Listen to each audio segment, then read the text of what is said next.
আসসালামু আলাইকুম আঙ্কেল, ভালো আছেন আপনি? আচ্ছা, এটা লাল বাজার না? সিলেটের সবচেয়ে বড় বাজার নাকি?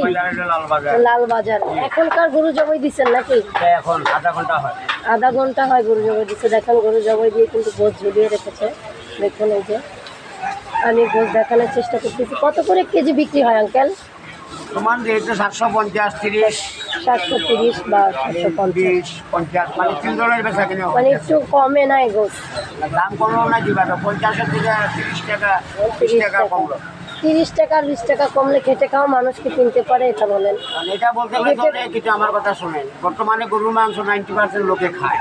হ্যাঁ, অবশ্যই খায় 90%। সাধারণ রিস্কাটা এবারও খায়, কিন্তু বাজারে ইলিশ মাছ 2000 টাকা কেজি কয় বেটা খাইতে পারে? এটাও বাস্তব। না হলে আর এটা আপনি যে বললেন, এখন বর্তমানে আমি বিক্রি করি, হয়তো আমি খেতে পারি অবশ্যই, কিন্তু রিস্কাটা এবার এখন গরুর মাংস দিয়ে ভাত খাওয়া কথা, জানেন?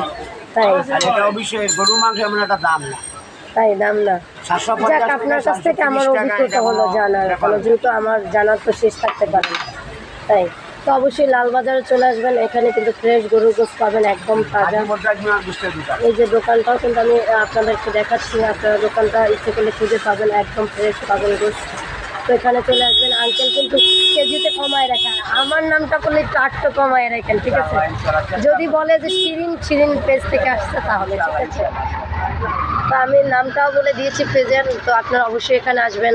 সিলেটি যারা আছেন তারা তো নেনই, আর সিলেটি যারা নেয় নন সিলেটি তারা এই দোকানটায় আসবেন, একদম ফ্রেশ গোশত পাবেন। আল্লাহ হাফেজ।